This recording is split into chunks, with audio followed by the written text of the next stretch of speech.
अस्सलामुअलैकुम, good morning. सुबह सवेरे पाकिस्तान के साथ मैं हूं आपकी होस्ट सरवत फलीम। सुबह सवेरे में आपको एक ज़बरदस्त बात बताने का मकसद ये होता है कि आपके अंदर कुछ तब्दीलियां वाक़ई हो सके।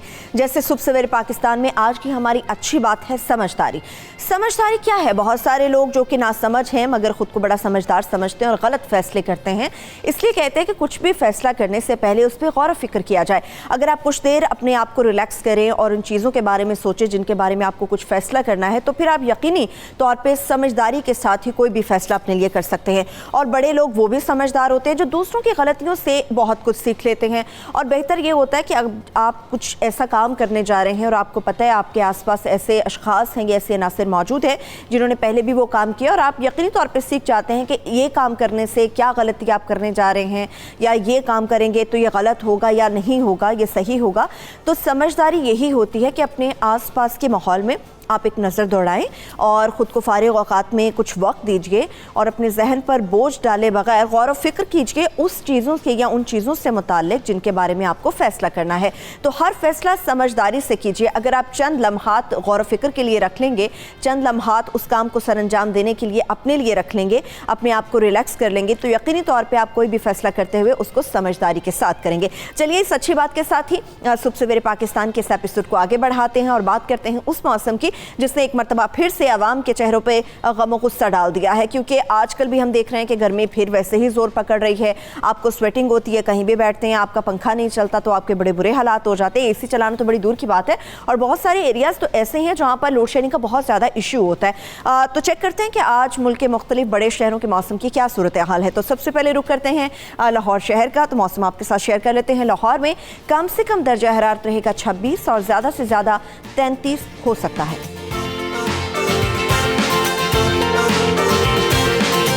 कम डिग्रीज के ऊपर इस्लामाबाद भी लाहौर के साथ सर फहरिस्त है क्योंकि सेम टू सेम है। इस्लामाबाद में भी कम से कम दर्जा हरारत रहेगा 26, हाँ मगर ज़्यादा से ज़्यादा 34 हो सकता है।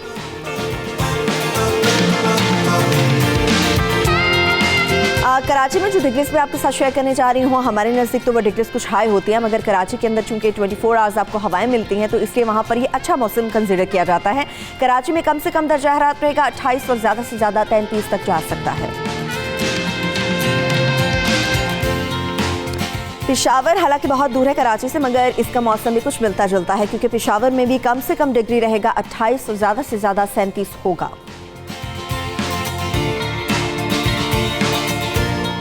और कोयटा के मौसम की सूरत हाल भी आपके साथ शेयर करते हैं। कोयटा में कम से कम डिग्रीज रहेंगे 21 जबकि ज़्यादा से ज़्यादा 34 तक जा सकता है।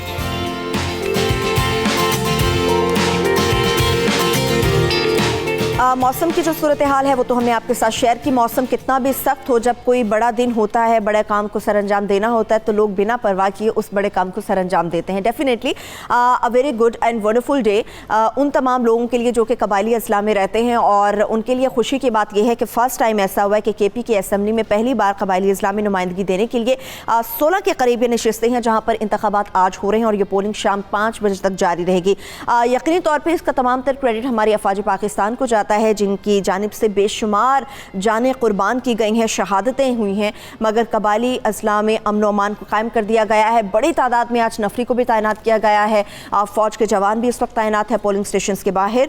और इस वक्त आपको बताया कि इंतखाबात में कुल 285 यानी कि 285 ऐसे कैंडिडेट्स हैं जो कि इस वक्त मैदान में हैं और इनमें मज़े की बात यह है कि 2 ख़वातीन उम्मीदवार भी शामिल हैं। और इंतखाबात में अगर मजमूई तौर पर मैं आपके सामने बात करूँ तो 28,01,837 ऐसे वोटर्स हैं जो कि आज शाम 5 बजे तक अपना हक़ राय दही इस्तेमाल करेंगे। मर्द वोटर्स की अगर तादाद की बात करें तो वो 16,71,308 होंगे और अगर ख़वातीन वोटर्स की तादाद की बात करें तो वो 11,30,000 से ज़ायद होंगी। यानी कि मर्द वोटर्स की तादाद इस वक्त ज़्यादा है और नफरी भी खासी सख्त है। बहुत ज़्यादा तादाद में वहाँ पर जवान भी मौजूद हैं ताकि किसी किस्म के भी नाखुशगवार वाक़े से बचा जा सके। और इस वक्त जो है वोटिंग कास्ट अमल शुरू हो चुका है कबायली अजला में इलेक्शन के लिए। मजमूई तौर पर अगर पोलिंग स्टेशन की मैं बात करूँ तो 1897 ऐसे पोलिंग स्टेशन हैं जो कि कायम किए गए हैं। मर्द वोटर्स के लिए इन पोलिंग स्टेशन में से 482 हैं, ख़वातीन के लिए 376 हैं और 1039 ऐसे पोलिंग स्टेशन हैं जो कि मुश्तरका तौर पर जिनका क़याम अमल में लाया गया है। अगर पोलिंग बूथ्स की मैं बात करूँ तो कुल 5,653 पोलिंग बूथ जो हैं वो कायम किए गए हैं। मर्द वोटर्स के लिए इसमें पोलिंग बूथ होंगे 3,437 और अगर ख़वातीन की बात करूँ तो 2,216 बूथ ऐसे हैं जो कि ख़वातीन के लिए मुख्तस किए गए हैं। पोलिंग का चूँकि पोलिंग का दिन है और अमन व अमान की सूरत हाल को बरकरार रखने के लिए पाक फ़ौज के जवानों की मैं बात करूँ तो इसमें जो हसास पोलिंग स्टेशन है उसमें 554 ऐसे पोलिंग स्टेशन हैं जिनको शामिल किया गया है। 614 को बस हसास में रखा गया है और जो 882 पोलिंग स्टेशन है उनको मामूल के मुताबिक करार दिया गया है।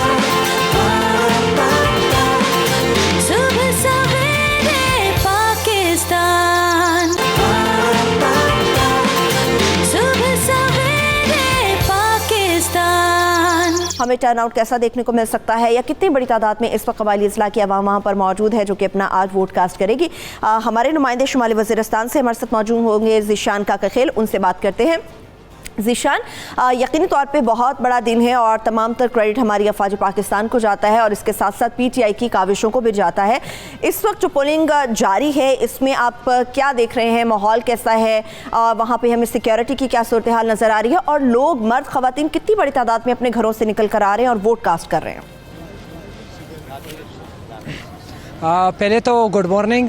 ये यकीनन एक बहुत बड़ा दिन है कबायली अजला का। पहला मर्जर जो है एक बहुत बड़ा चैलेंज था, मर्जर के बाद फिर इलेक्शन का इनेकाद होना एक बहुत बड़ा चैलेंज था, लेकिन ये चैलेंज जो है पूरा क्रेडिट जाता है पाक फ़ौज को, पाकिस्तानियों को जिन्होंने सपोर्ट किया और यही वो दिन है जो आ गया और इलेक्शन का प्रोसेस जो है वो शुरू हो गया। बाकायदा तौर पर पोलिंग का जो अमल है वो शुरू हो गया है। मैं इस वक्त मौजूद हूँ शुमाली वज़ीरिस्तान के इलाका मीर अली में। यहाँ पर दो सूबाई हल्के हैं, PK 111 और PK 112। यहाँ पर अगर मैं आपने जिक्र भी किया वोटर्स की, मैं एक बार फिर जिक्र कर लेता हूँ खुसूसी तौर पर इस एरिया की। PK 111 से जो है 1,48,057 वोटर्स रजिस्टर्ड वोटर्स जो है अपना हक राय दही इस्तेमाल करेंगे, जिनमें 92,000 से ज़ायद मर्द और 48,000 से ज़्यादा जो है ख़वातीन अपना वोट इस्तेमाल करेंगी। इसी तरह अगर PK 112 की मैं बात करूँ तो वहाँ पर 1,79,214 रजिस्टर्ड वोटर्स है और वो अपना राय हक दही इस्तेमाल करेंगे। इंटरेस्टिंग बात मैं आपको ये बताऊँ कि पोलिंग का वक्त जो है 8 बजे मुकर्रर किया गया था, लेकिन यहाँ पर 7 बजे से पहले ही लोग मौजूद थे, खुसूसी तौर पर नौजवान मौजूद थे, इसी तरह बड़े बुजुर्ग मौजूद थे, बच्चे भी आप देख सकते हैं वो भी मौजूद है और इंतज़ार में है कि जब पोलिंग का स्टेशन अमल शुरू होगा तो वो जाएंगे और अपना वोट कास्ट करेंगे। काफ़ी ज़्यादा जोश और खरोश पाया जा रहा है। 16 सूबाई असम्बली पर इंतखाबात हो गए। यहाँ से जो शुमाली वज़ीरिस्तान है 2 सूबाई असम्बली पर इंतखाबात होने जा रहे हैं। तमाम उम्मीदवार जो है वो पुरजोश है और पुरअज़म है कि वो जीतेगा। यहाँ पर रिहाइशियों से हमारे बात हुई, जब खुसूसी तौर पर नौजवानों से बात हुई तो उनका यही कहना था कि जो जीतेगा वो पाकिस्तान जीतेगा, वो पाकिस्तान के अवाम जीतेंगे, क्योंकि कबायली अजला में इंतखाबात का होना। और आप जिस तरह से सिचुएशन हमें बता रहे हैं ज़ीशान, इसमें ये भी जानना बड़ा ज़रूरी है कि ये भी बड़ी वंडरफुल सिचुएशन लग रही है कि इतने सारे मर्दों में हमें 2 ख़वातीन उम्मीदवार भी नज़र आ रही हैं। वो ख़वातीन उम्मीदवार कितनी पुरअज़्म है कि डेफिनेटली वो ही इलेक्शन जीतेंगी? देखिए, मैं आपको बताता चलूँ कि कबायली अजला की एक रिवायत है कि ख़वातीन को घरों तक महदूद रखा जाता है, उनको बाहर जाने की इजाज़त नहीं होती। लेकिन यहाँ पर सबसे बड़ी तब्दीली तो ये आई कि इलेक्शन होने जा रहा है और इलेक्शन में भी 2 ख़वातीन इलेक्शन कंटेस्ट कर रही है और ऐसे पुरजोश अंदाज में कि मैं आपको बता नहीं सकता। मैं ख़ुद उनसे मिला हूँ। एक जो है NP की कैंडिडेट है, दूसरी जमात इस्लामी की कैंडिडेट है, ज़िला खैबर से एक इलेक्शन कंटेस्ट कर रहे हैं, दूसरा ज़िला और अगज़ई से। तो काफ़ी ज़्यादा उनमें जोश और खरोश है। जिस तरह के मर्द आप हमें अपडेट कर रहे थे, आप नजर रखिए, मुकम्मल अपडेट्स आपसे फिर भी हासिल करते रहेंगे। बात करेंगे उस म्यूजियम के हवाले से। हम लोगों ने एक ऐसे घर को विजिट किया जो हमें घर कम और म्यूजियम ज़्यादा लगा। उस म्यूजियम में 2 बहन भाई हैं जिन्होंने पूरी काविश अपनी लगा दी है और उसकी हिफाजत कर रहे हैं, बाकायदा तौर पे उसकी इन्फॉर्मेशन देते हैं, थीसिस कराते हैं। बहुत सारे डेलीगेशन है जो वहाँ पर आते हैं। अगर मैं बात करूँ उस पूरे म्यूजियम की तो वहाँ पर आपको हर तहजीब और हर किस्म का कल्चर नज़र आएगा। इस म्यूज़ियम की ख़ास बात क्या है, ये कितना खूबसूरत है, इसके अंदर क्या क्या हमें देखने को मिला था, तो चलिए हम आपको भी लिए चलते हैं। तहजीब, सकाफत और कल्चर की बात हम हमेशा करते हैं और जब इन तमाम चीज़ों की बात करते हैं तो अपनी दरसी कुतब में देखते हैं बहुत सारी चीज़ें हमें शायद तस्वीरों की सूरत में नज़र आती हैं और बहुत सारी ऐसी चीज़ें हैं जिनकी तस्वीरें नहीं होती मगर हमें उनका नॉलेज अपनी किताबों में मिलता है। तो आज मैं लाहौर के एक ऐसे ही ख़ानदान के पास आई हूँ, एक ऐसी ही फैमिली के पास आई हूँ जिन्होंने कई सालों, मैं अगर कहूँ कि बहुत सारे हज़ारों साल पुरानी भी ऐसी चीज़ें हैं जिन्होंने कल्चर को ज़िंदा रखा है, सकाफ़त को ज़िंदा रखा है और इस सकाफ़त और कल्चर का ताल्लुक किसी भी एक मज़हब से बिल्कुल नहीं है। तो आइए चलते हैं और आपको मिलाते हैं इस ख़ानदान से जिन्होंने इस रिवायत को खुद से ज़िंदा रखा हुआ है। अस्सलाम वालेकुम, कैसे हैं आप? ठीक है, कैसी हैं आप? ठीक है। हमारे साथ इस वक्त मौजूद है अली शेर और ज़रफ़िशा, ये दोनों बहन भाई हैं जिस सकाफ़त और कल्चर और तहज़ीब की हम बात कर रहे थे उससे आज हमें मिलवाने जा रहे हैं अली शेर और ज़रफ़िशा। चलिए इनके साथ ही चलते हैं और साथ साथ इनसे बात करते हैं। अच्छा अली शेर, सबसे पहले तो हमें विज़िट कराएं आप कि ये जगह कैसी है, यहाँ पर क्या क्या मौजूद है, लोगों की आगाही के लिए यहाँ पर कितनी इन्फॉर्मेशन है? जी, यहाँ पे आर्टिफैक्ट्स तो बहुत ज़्यादा हैं। ये बेसिकली आर्ट गैलरी है जो मेरे फादर ने बनाई थी 2008 में। यहाँ पे बहुत सी चीज़ें हैं जो जिनकी एज अभी फ़िलहाल हमें नहीं पता, ठीक है, बट अभी हम लर्न कर रहे हैं और प्रिजर्व कर रहे हैं उन सबको। ठीक है, अभी हम चीज़ें जिस तरह से देखते जाएंगे उस तरह से हमें अंदाज़ा होगा कि कितनी मुश्किल से इनकी कलेक्शन हुई है, किस तरह से इनकी मेंटेनेंस देखते हैं, सारी सफाई सुथराई और बहुत सारी ऐसी चीज़ें हैं जिनके बारे में जानना आप लोगों के हमारे लिए सबके लिए बड़ा ज़रूरी है। अच्छा ज़रफ़िशा, साथ साथ चलते हैं और बातें करते हैं। ज़रफ़िशा, किस तरह से मतलब अभी यहाँ पर हम आए हैं, हमें बहुत सारी ऐसी यूनिक किस्म की चीज़ें नज़र आई हैं, इनकी हिस्ट्री कितनी पुरानी है, अगर हमारे कैमरामैन की दिखा सकें? देखिए, हर चीज़ की हिस्ट्री हर आइटम की डिफरेंट है। तो जैसे ये पियानो है, यू कैन सी कि उसके ऊपर लिखा हुआ है J.J. हॉपकिंसन लंदन का है। एंड देन ये जो पेंटिंग है उसके ऊपर लिखा हुआ है 1909। तो हर एक चीज़ का, हर एक आर्टिफैक्ट की डेट्स डिफरेंट हैं और उसके लिए एक एक चीज़ को देखने के लिए you need time to understand कि ये है क्या चीज़, कब बनी है, किसने बनाई है। ठीक है, यानी कि बहुत सारा मुश्किल काम है, बड़ी ज़बरदस्त किस्म की चीज़ें हैं, गुफ्तगू बहुत होगी। ज़रफ़िशा और अली शेर हमें इस ज़बरदस्त आर्ट गैलरी का विजिट कराने वाले हैं और चलते हैं इनके साथ और देखते हैं कि यहाँ पर और कौन सी इंटरेस्टिंग और तहजीब से रिलेटेड चीज़ें मौजूद हैं। ये जिस तरह आप देख रही हैं कटलरी जो है, ये this belong to the royal family of England. और इनकी जो सबसे मज़ेदार बात ये है, ये ऐसे मटेरियल से बनी है कि अगर इनमें जहर डाले तो ये टूट जाते हैं। वाओ, बहुत ही ज़बरदस्त किस्म की ये चीज़ें हैं। अच्छा, ये भी इस सामान के हवाले से भी कुछ हमें थोड़ी सी डिटेल बताएं कि ये सामान किस चीज़ का है, ताकि लोगों को पता चल सके कि कितनी पुरानी चीज़ें आपके पास हैं। ये जी पाकिस्तान टॉटल से लिया हुआ है हमने। ये अराउंड 65-70 में इस्तेमाल होते रहे और अभी भी परफेक्टली रनिंग कंडीशन में है। ये जो हिस्सा है वो हमने डेडिकेट किया हुआ है म्यूजिकल इंस्ट्रूमेंट्स के लिए। तो इधर आपको नज़र आ रहा होगा, ये जो मैंने आपको पहले प्रीवियसली बताया था, ये अफ्रीकन कलिम्बाज हैं। तो ये आप अपने थंब से बजाते थे और ये जो है ये एक्चुअली आपका एक असल में वेजिटेबल थी। ठीक, तो it's made on a vegetable और वो हमारे स्नेक एनिमल स्किन के बने हुए तबले। ठीक है, ये भी अफ्रीकन सेंट से ही आए हुए हैं। ओके, बहुत सारी यूनिक चीज़ें हमें इस पोर्शन में भी नज़र आ रही हैं। अच्छा, यहाँ की क्या इंपॉर्टेंट चीज़ें हैं उनके बारे में हम अच्छा, यहाँ की सबसे हमारा हॉट टॉपिक ऑफ डिस्कशन जो है ये कांगरी है। ओके, जो कांगरी होती है ना, वो यूज़ होती है आपके नॉर्दर्न एरियाज़ में टू हीट यू अप। बिल्कुल। तो ये पहले पुराने ज़माने में एक फ्रेज़ था, कांगरी पलवान। जी बिल्कुल। तो उसका ओरिजिन ऐसा हुआ था, जो उधर नॉर्दर्न एरियाज़ में बंदे होते हैं वो काफ़ी स्किनी से होते हैं और जब ये कांगड़ी सा हाथ में लेते हैं ना, तो आपकी शॉल जब ऊपर आती है तो वो पतला सा बंदा है, पहलवान लगता है। अच्छा, इसलिए उसको कांगड़ी पहलवान कहा जाता है। कांगड़ी पहलवान का। ठीक है, बड़ी ज़बरदस्त चीज़ है। और मज़ीद कौन कौन सी इंपॉर्टेंट चीज़ें हैं यहाँ पे? अच्छा जी, ये बैट जो है this is 100 years old। Okay, ये फेमस ब्रिटिश बैट्समैन थे, उनका नाम था जेफ हॉब्स। ओके, उनका बैट जी। ये बहुत पुरानी सी लड़ी है जो चाबी से चलती है। ये वो चाबी है और हर घंटे बाद इस तरह आवाज आती है। कितनी फैसिनेटिंग सी आवाज़ है इसकी, मज़ेदार किस्म की। अच्छा, ये सारी घड़ियाँ कितने अरसा पुरानी है यहाँ पर? Most of them are 100 years old। और उनकी हिफाजत कितनी ज़्यादा करनी पड़ती है। जी। अच्छा, ये पोर्शन ज़ैफिशा अभी आप लोगों ने प्रॉपर सेट नहीं किया इसको? ये अभी पब्लिक के लिए हमने ओपन नहीं किया। ओपन नहीं किया, इसकी क्या वजह है कि अभी ये पब्लिक के लिए ओपन नहीं है? क्योंकि ये सेक्शन जो है ये अब हमारी लाइब्रेरी और बैठक बनेगा।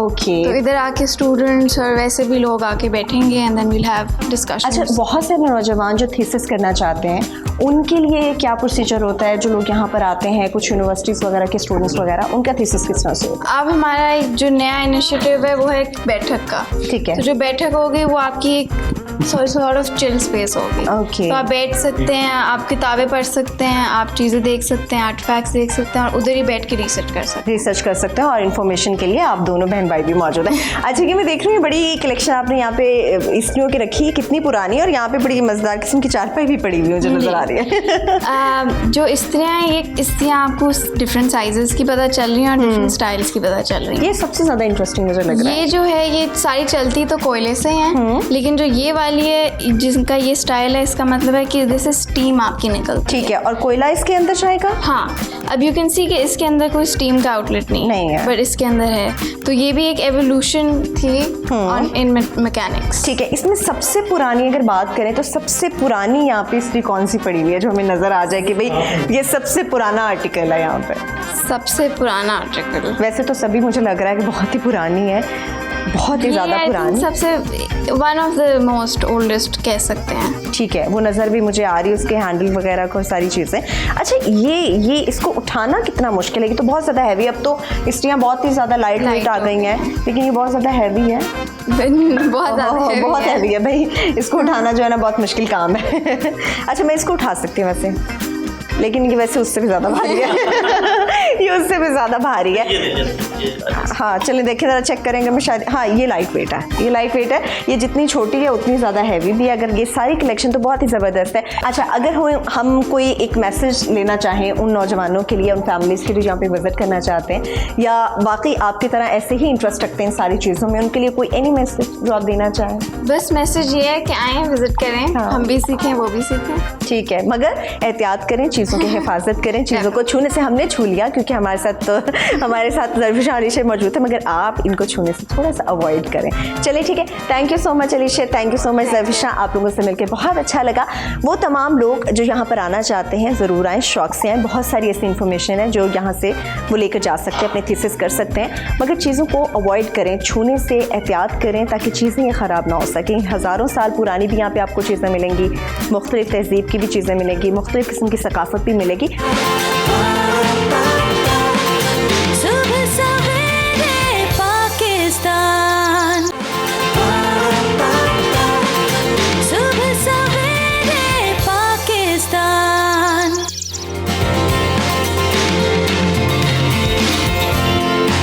प्लास्टिक बैग्स हमारे माहौल के लिए कितने ज़्यादा ख़तरनाक हैं, ये सब जानते बूझते हुए हमारे आसपास, हमारे इर्द गिर्द, बल्कि हम खुद जब कहीं भी जाते हैं, ग्रॉसरी करने के लिए जाते हैं या किसी भी चीज़ की परचेजिंग के लिए जाते हैं, तो प्लास्टिक बैग्स ही लेकर वापस आते हैं।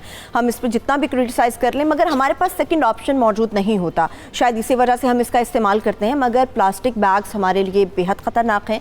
इस पर पाबंदियों की भी बात होती है, मगर ये क्वेश्चन वहीं पर आकर खड़ा हो जाता है कि इस पर पाबंदी के बावजूद इम्प्लीमेंटेशन कैसे हो सकेगी? क्या कोई लॉ इस तरह का मंजूर कराया गया है? क्या कोई जुर्माना किया जाएगा या फिर इसके मुतबादिल हमारे सामने क्या लेकर आया जाएगा? माहौल को किस तरह से बचाया जाएगा और ख़ास तौर पर उस इन्वायरमेंट जहाँ पर हमारे अलावा बेशुमार जानवर परिंदे भी रहते हैं, उनको किस तरह से इस आलूदगी से बचाया जाएगा? क्योंकि हमें अक्सर नज़र आता है, चाहे हम आबी जानवरों की बात कर लेते हैं, चाहे हम ज़मीनी परिंदों की बात कर लेते हैं, तो हमें अक्सर ऐसी चीज़ें नज़र आती हैं कि प्लास्टिक बैग्स वो अपनी खुराक के ज़रिए वो किसी न किसी तौर अपने अंदर ले जाते हैं, जो उनकी हलाकत की वजह बनता है। माहौल को बेहतर रखने के लिए, हमारे सीवरेज सिस्टम को बेहतर रखने के लिए प्लास्टिक बैग्स को बेहद ज़रूरी है कि इनको बैन किया जाए, इन पर पाबंदी होनी चाहिए।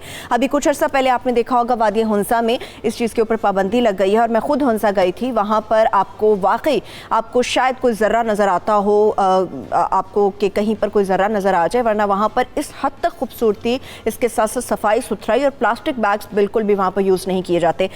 इस वक्त चूँकि हम माहौल से मुतालिक और ख़ासतौर पर प्लास्टिक बैग्स की यूज़ से मुतालिक बात कर रहे हैं, तो हमारे साथ मौजूद होंगे इस्लामाबाद स्टूडियो से फरजाना अल्ताफ़ शाह साहिबा। अगर मैं फरजाना साहिबा की बात करूँ तो ये डीजी एनवायरमेंटल प्रोटेक्शन एजेंसी हैं। Thank you so much Farzana साहिबा, आपने सुबह सवेरे पाकिस्तान में हमें ज्वाइन किया। इनके हमरा मौजूद होंगी मरियम शब्बीर साहिबा। Thank you so much Mariam. सबसे पहले फरजाना साहिबा, definitely credit goes to you and the all Islamabad. जो लोग भी इस्लामाबाद में मौजूद हैं उनको ये क्रेडिट जाता है, ख़ासतौर पर DC साहब को ये क्रेडिट जाता है कि उन्होंने इस्लामाबाद के अंदर इस कैंपेन को स्टार्ट किया है प्लास्टिक बैग्स का यूज़ नहीं होना चाहिए। और जिस तरह से मुझे भी रिपोर्ट में पता चला और कि 14 अगस्त के बाद से बाकायदा तौर पर इसको बैन कर दिया जाएगा और यूज़ नहीं किया जाएगा।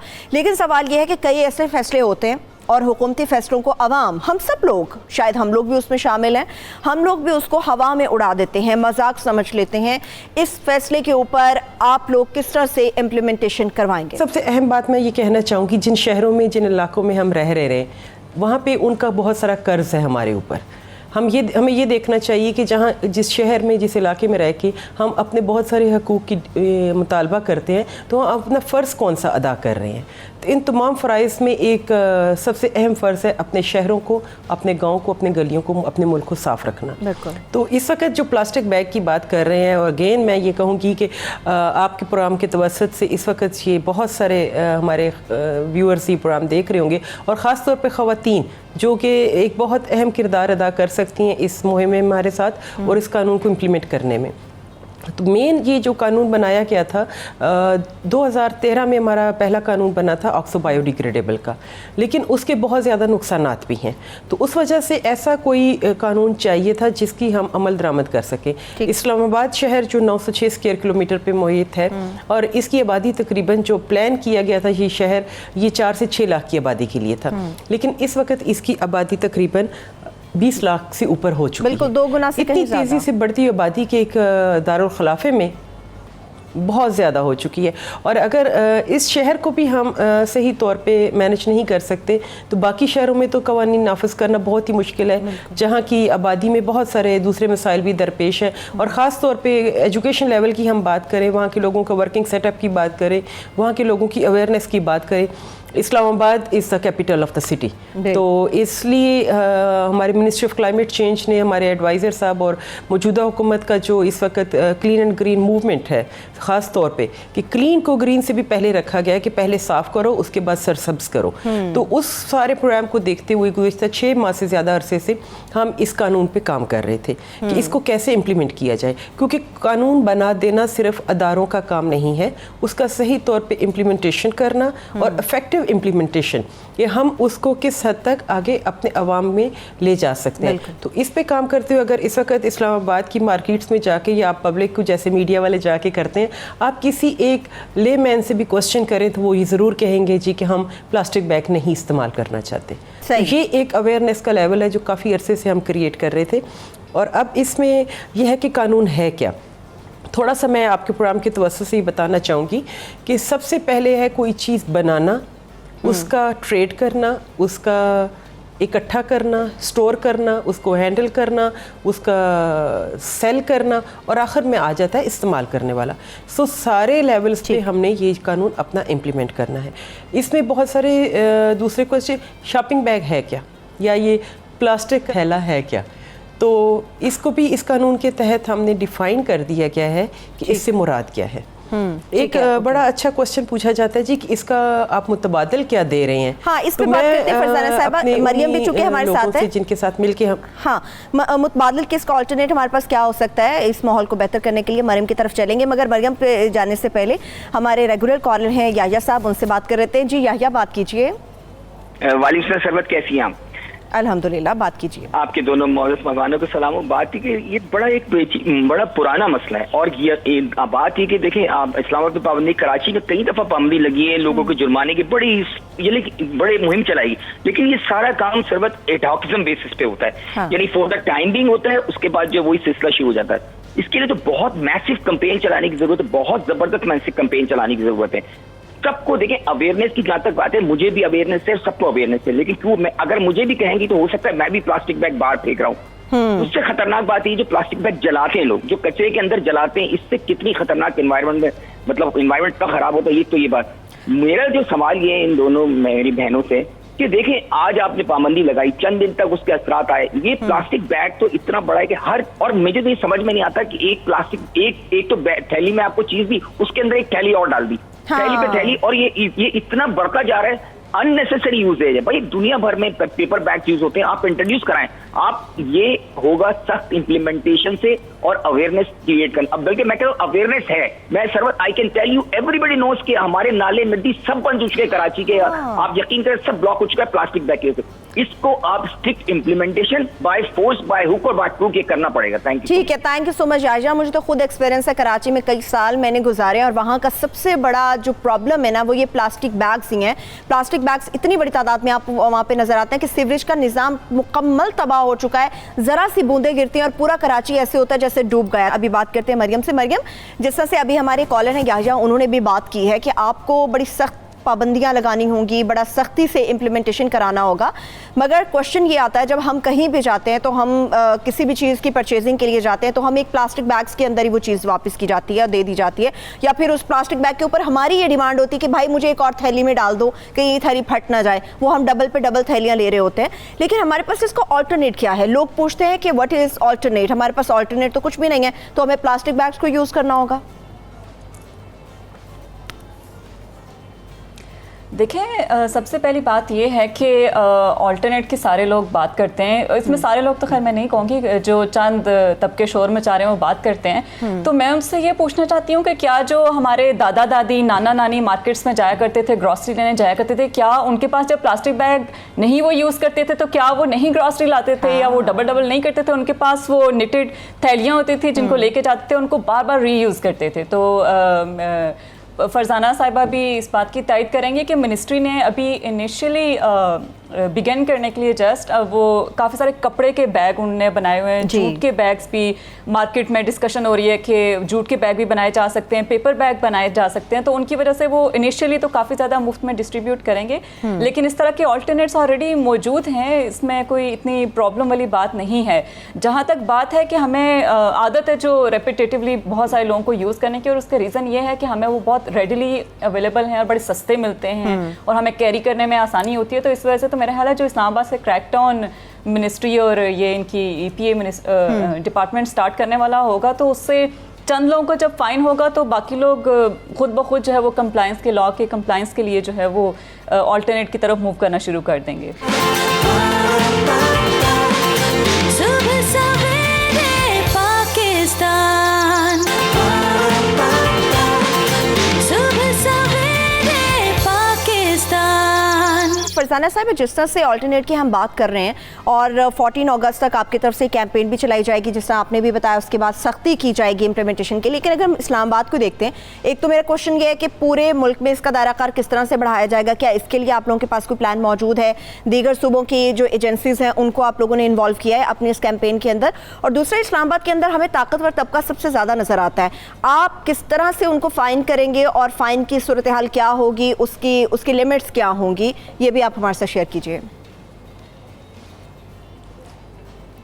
हाँ जी सरवत, इसमें सबसे पहली बात तो ये है कि किसी भी काम को करने के लिए कोई कानून, जैसे मैंने पहले भी बताया था, जब बनाया जाता है तो आप उसकी कंसल्टेशन कितनी ज़्यादा करते हैं। तो हमारे वजारत मौसमियात में गुज़िश्ता तकरीबन 8 माह से मुख्तलिफ़ महकमों के साथ और सूबाई महकमों के साथ ख़ास तौर पे हमारी बहुत डिटेल में कंसल्टेशन हुई थी कि सूबाई सतह पे कौन सा कानून होगा या इस वक्त कौन सा कानून मौजूद है, उसकी इम्प्लीमेंटेशन का स्टेटस क्या है और उसको किस तरीके से देखा जा रहा है। जैसे मैंने पहले भी जिक्र किया कि एक कानून पहले से मौजूद था कि तहलील में होने वाले लिफाफों पे, लेकिन उसकी भी इम्प्लीमेंटेशन कितनी इफ़ेक्टिवली हुई। फिर बहुत सारे दुनिया के ममालिक की हम बात करते हैं तो मैं एक बड़े छोटे से मुल्क की मिसाल दूंगी आपको। नेपाल में एक शहर है पोखरा और टूरिस्ट सिटी है और मुझे वो जाने का वहाँ इत्तेफाक हुआ। तो उस शहर में आपको कहीं कोई शॉपिंग बैग नज़र नहीं आता। आप वहाँ किसी पहाड़ पे चले जाएं, वहाँ बहुत खूबसूरत झीलें मौजूद हैं और वो बहुत बड़ा एक टूरिस्ट सिटी है, तो वहाँ किसी किस्म का शॉपिंग बैग नज़र नहीं आता। हालांकि नेपाल उनका कैपिटल है, उसके अंदर ये चीज़ अभी बहुत हद तक फैली हुई है। तो ये इस तरह की मुख्तलिफ़ मिसालें दुनिया में देखते हुए और फिर इसका यूजेज देखते हुए हमने क्या कैपिटल से आगाज़ किया जाए। इस तमाम कानून को बनाने में हमारे साथ सूबे शामिल थे, हमारे बहुत सारे दूसरे इदारे हमारे साथ शामिल थे, और इवन हमने मैन्युफैक्चरर्स एसोसिएशन वालों को भी ऑन बोर्ड लिया। इसमें एक बहुत ज़्यादा बात कही जा रही है, बहुत ज़्यादा लोग चीज़ में बेरोज़गार हो जाएंगे। हमने इस पर भी होमवर्क किया, हमारी वफाकी सतह पे कितने कारखाने हैं जो इस वक्त बना रहे हैं। टोटल 3 कारखाने मौजूद थे, जिनमें से एक तो खुद से ही बंद हो चुके हैं, क्योंकि ये प्लास्टिक बैग बनाना इतना आसान काम है और इसके लिए कोई ज़्यादा मशीनरी नहीं चाहिए होती है, अनटिल अनलेस कोई आप ये ब्रांडेड या इस किस्म के लिफाफे बना रहे हो। ठीक है। फिर एक इस पे मुहिम ये चली जी कि लिफाफों की मोटाई या थिकनेस बढ़ा दी जाती है, लेकिन मसला फिर वही रहेगा कि वो लिफाफा जिसकी मोटाई भी बढ़ा दी जाएगी वो कितनी दफ़ा इस्तेमाल होगा और उसकी प्राइस कितनी ज़्यादा हो जाएगी। तो क्यों ना हम वो चीज़ ख़त्म ही कर दें जो एक बहुत बड़ा सबब बन रहा है। फिर इसमें एक मसला आता था कि ये शॉपिंग बैग कितनी देर इस्तेमाल होता है और ये डिपेंड करता है साइज़ पे। ख़ास तौर पे हमारे सब्ज़ी के लिए या फलों के लिए जो लिफाफे इस्तेमाल किए जाते हैं बड़े पतले होते हैं और बड़े छोटे साइज़ के होते हैं, और हम सिर्फ इतनी देर के लिए उनको इस्तेमाल करते हैं कि मार्केट से घर तक, घर से डस्टबिन में, और डस्टबिन से के बाद हमारी रिस्पॉन्सिबिलिटी ख़त्म हो जाती है। तो उसके बाद हमने कभी नहीं सोचा कि ये जो लिफाफा डस्टबिन में जा रहा है ये हमारे माहौल पर, हमारी इन्वायरमेंट पर, हमारे पानी के लिए, हमारी मैरीन लाइफ के लिए, इन सारी चीज़ों के लिए किस हद तक मसाइल पैदा कर सकता है। ठीक है, आपने तो इन चीज़ों को अगर हम देखें कि वो एक ही छोटा सा लिफाफा, छोटा सा लिफाफा हम ला रहे हैं, ये हमारे लिए कितने मसाइल पैदा करता है। बिल्कुल ऐसा ही है, बिल्कुल ये हमारे लिए सबसे बड़ी हमारे मसाइल की वजह ही ये पॉलीथीन बैग्स होते हैं। हम मरियम की तरफ चलते हैं। मरियम, जिस तरह से फरजाना साहिबा ने हमें एक कैपिटल के हवाले से भी बात की और एक जगह के ख़ास मकाम की भी बात की, टूरिज़म के हवाले से बात की, इस्लामाबाद के साथ हम चले जाते हैं, मरी की तरफ, हिल एरियाज़ की तरफ चले जाते हैं, या ज़्यादा अगर दूर चले जाएँ तो हमारे बड़े टूरिस्ट एरियाज़ भी हैं जो आसपास हमें नज़र आते हैं, मगर वहाँ पर भी अनफॉर्चुनेटली हम देखते हैं कि बहुत ज़्यादा गंदगी होती है। आपको डस्टबिन जगह जगह नज़र आते हैं, मगर लोग उस चीज़ को यूज़ नहीं करते, फ़ायदा नहीं उठाते, और जहाँ खाया वहीं पर फेंक दिया और उसको उठा के डस्टबिन तक फेंकने की हिम्मत नहीं करते। क्या इसके ऊपर भी फ़ाइन्स होने चाहिए? क्योंकि हमारा माहौल तो बेसिकली इन हिल एरियाज से ही स्टार्ट होता है और हमारे शहरी इलाकों की तरफ बढ़ता है, मगर अगर वहीं पर हमारी आलूदगी होगी तो किस तरह से हम अपने इन्वायरमेंट को बचा सकेंगे? जी बिल्कुल, आपने सही फरमाया। इसमें हमने जो मिनिस्ट्री को और EPA को भी रिकमेंडेशंस STPI इदारे ने दी थी, उसमें हम लोगों ने स्पेसिफिकली टूरिस्ट साइट के ऊपर बहुत ज़्यादा रखा था, क्योंकि टूरिज़्म समर्स में अगर आप देखें तो नॉर्थर्न एरिया की तरफ, इवन इस्लामाबाद की तरफ भी काफ़ी सारे टूरिस्ट आते हैं, तो उनको एक तरह की ओरिएंटेशन हो जाती है अगर जगह जगह लिखा हुआ हो कि आप प्लास्टिक के बैग पे पाबंदी है तो प्लास्टिक का इस्तेमाल नहीं करें। शॉकिंग बात बताती हूँ कि मेरे एक जानने वालों का जाना हुआ था गिलगित बल्तिस्तान अभी पिछले दिनों जी, and it was so shocking कि वो उन्होंने कहा कि हमने मछली पकड़ी खाने के लिए, और जब उसको हमने काटा तो उसके अंदर से प्लास्टिक के पार्टिकल्स मिले, उसमें प्रॉपर मतलब शॉपर के जो छोटे पार्टिकल्स हैं कहते हैं कि वो उसके अंदर मिले। तो आप देखें कि प्लास्टिक किस तरह से हमारी ज़िंदगियों में शामिल हो रहा है। तो डेफिनेटली टूरिस्ट साइट पे एक तो साइंस जैसे लिखे हुए होते हैं, जैसे माहौल को साफ रखें, इसी तरह अगर प्लास्टिक के भी हों। इसके अलावा जुर्माना जो मिनिस्ट्री ने जो इस्तेमाल करने वाला है उस पर 5,000 और जो बेचेगा उस पर 10,000 का रखा हुआ है, तो वो डिस्प्ले करने की भी डेफिनेटली ज़रूरत है ताकि टूरिस्ट को हो। इसके अलावा फरजाना साहब बड़ी इंटरेस्टिंग बात बता रही थी कि इवन जो एयरलाइंस हमारी होंगी वो एयरपोर्ट पे जैसे ही लोग आएंगे तो वहाँ पे भी जो है वो मिनिस्ट्री ने होमवर्क इस पर कर लिया कि वो डिस्प्ले कर रहे होंगे कि प्लास्टिक के इस्तेमाल पे पाबंदी है। लेकिन थोड़ा सा एक जो मेरा ख्याल है फरजाना साहिबा ज़रूरत होगी कि जो एयरपोर्ट के ऊपर रैप कर रहे होते हैं सामान हम प्लास्टिक के, उसके ऊपर अगर थोड़ा सा हो जाए पाबंदी लग जाए या कोई ऑल्टरनेट किसी तरह से बताया जाए तो ऑल्टरनेट भी ढूंढना बहुत ज़्यादा ज़रूरी है, क्योंकि जो सामान पैक किया जा रहा होता है प्लास्टिक के अंदर वो बहुत बड़ी तादाद में होता है और उसको बाकायदा रैप किया जा रहा होता है मुख्तलिफ तहों के अंदर। जब हम खोलते हैं तो वो बहुत बड़ा प्लास्टिक है जो कि सामान से निकलता है। हमारे साथ कॉलर भी मौजूद है, उनसे बात करते हैं। आमिर हमारे साथ मौजूद है। जी आमिर, बात कीजिए। जी अस्सलाम वालेकुम। वालेकुम अस्सलाम। अच्छा, बात ये है सिस्टर कि वो आगे भी बहना बता रहे थे कि भी प्लास्टिक बैग की जगह हम थैले वगैरह जो पहले इस्तेमाल करते थे वो इस्तेमाल हो सकते हैं, लेकिन जो लिक्विड चीजें हैं उनके मुतबादल क्या चीज ऐसी है कि जो हम उसमें थैलों में तो नहीं डाल सकते ना। ठीक है ना, दूध वगैरह हो जाता है या कोई मतलब सालन वगैरह या कोई और काफी चीजें ऐसी लिक्विड हैं जो बाजार से लानी पड़ती हैं, तो उनके लिए मतलब क्या चीज मुतबादल यूज होगी। वैसे ये तो आपका बहुत अच्छा इक़दाम है, प्लास्टिक बैग बंद होने चाहिए, लेकिन इसके लिए मुतबादल चीज भी मतलब हुकूमत को चाहिए वो निकालें ताकि जो कंज्यूमर है उनको किसी किस्म की कोई परेशानी ना होनी। ठीक है, thank you so much Aamir, आपने हमें कॉल किया। अब्दुर्रहमान भी हमारे साथ मौजूद है, उनसे बात कर लेते हैं। जी अब्दुर्रहमान, बात कीजिए। मैडम मैंने यानी आपको आपके नोटिस में बात लानी है कि खैबर पख्तूनख्वा ये पहला सूबा है जिसमें पिछली हुकूमत ने भी ये इम्प्लीमेंट किया था, लेकिन उस वक्त खटक साहब जो है इम्प्लीमेंट नहीं करवा सके। लेकिन अभी जो है हंगू में बिल्कुल ही प्लास्टिक बैग जो हैं जो यानी डिग्रेडेबल है, इसके अलावा कोई और बैग नहीं मिलेगा। यहाँ पे सख्ती से जो है इस पे इम्प्लीमेंटेशन हो रही है और जो है जुर्माने लोगों को किए गए हैं। तो हंगू में यानी बाकायदा उस पे शापर पे जो है ना बिल्कुल स्टैंप लगी होती है, माहौल दोस्त और डिग्रेडेबल स्टैंप लगी होती है। उसके अलावा अगर आप बहुत ही खुशाइन बात है कि हंगू के अंदर बाकायदा तौर पर पाबंदी लग गई है। Thank you so much Abdurrahman, आपने मेरे भाई हमें कॉल की। फरजाना साहब, बड़ा वैलिड क्वेश्चन था हमारे कॉलर आमिर का लिक्विड के हवाले से। चलिए, सालन आप लेने जाते हैं तो आप घर से कोई डिब्बा वगैरह ले जाते हैं, उसके अंदर आप प्लास्टिक के बॉक्स में ले आते हैं अपना सालन वगैरह। मगर जब हम लिक्विड की बात करते हैं, जैसे बहुत सारे लोग हैं बाज़ार से जाते हैं तो दुकानों से जाके शरबत ले आते हैं, दुकानों से जाके जूसेस ले आते हैं, तो वो फिर उसको पॉलीथीन बैग्स के अंदर ही देते हैं। उसका ऑल्टरनेट क्या है आप लोगों के पास? ये एक वो क्वेश्चन है जो प्रैक्टिकली हमारे सेहत को नुकसान पहुंचाने का सबब बनता है।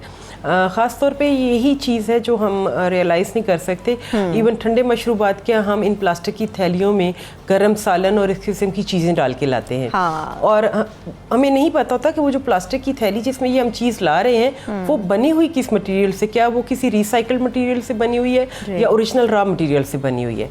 तो ये तो और ज़्यादा मुज़र सेहत चीज़ है।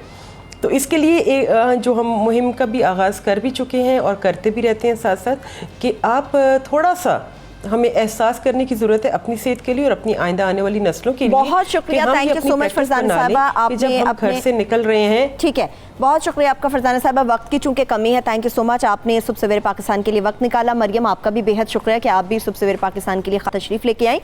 ये आप लोगों की हम सब की जिम्मेदारी है। जब हम लिक्विड्स की बात करते हैं या किसी भी चीज़ की बात करते हैं तो आपको याद होगा पहले इस तरह से होता था कि घर से एक तो कपड़े के थैले लेकर जाए जाते थे किसी भी चीज़ के लिए, और इसके साथ साथ प्लास्टिक के बॉक्सेस होते थे। अगर आपने सालन लेना है तो प्लास्टिक के बॉक्स आप लेके जाते थे घर से, या दूध लेना है तो छोटी छोटी सी बाल्टियाँ सी मिलती थी, डिब्बे से मिलते होते थे, उनके अंदर दूध आप लेके जाते थे। तो कोशिश कीजिए इस माहौल को पाक रखिए, साफ सुथरा रखिए। ये हुकूमत की जिम्मेदारी ज़रूर है, मगर उनसे भी ज़्यादा ये आपकी हमकी सबकी ये जिम्मेदारी है कि अपने माहौल को हमने साफ रखना है और इन पॉलीथीन बैग्स को नो करना है। और कोशिश करें कि आप प्लास्टिक के बैग्स की जगह पर घर से कपड़े के थैले लेकर जाएं, उनके अंदर चीज़ें लेके आएँ। इसके साथ ही सुबह सवेरे पाकिस्तान में एक छोटी सी ब्रेक का वक्त हुआ जाता है। जब हम ब्रेक से वापस आएंगे तो बात करेंगे उस नेमत की जो आंखों की शक्ल में हमारे रब ने हमें अता की है, मगर आंखों के मसाइल क्या है, उनका हल क्या हो सकता है, ये आपके साथ शेयर करेंगे। हमारे साथ रहिए।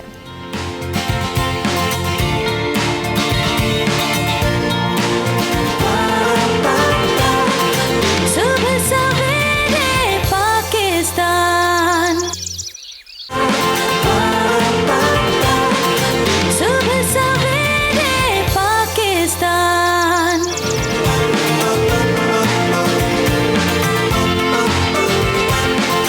यकीनी तौर पे आंखें अल्लाह ताला की दी गई हमारे लिए बहुत बड़ी नेमत है। ये वो अनमोल नेमत है जिसके ज़रिए हम इस कुदरत के रंगों को देखते हैं, इस दुनिया की रंगीनियों को देखते हैं, अपने प्यारों को देखते हैं। और आंखें वो नेमत हैं, इन दो आंखों की वजह से आप पूरी दुनिया को इस तरह से देखते हैं जैसे सब कुछ आपके आसपास है।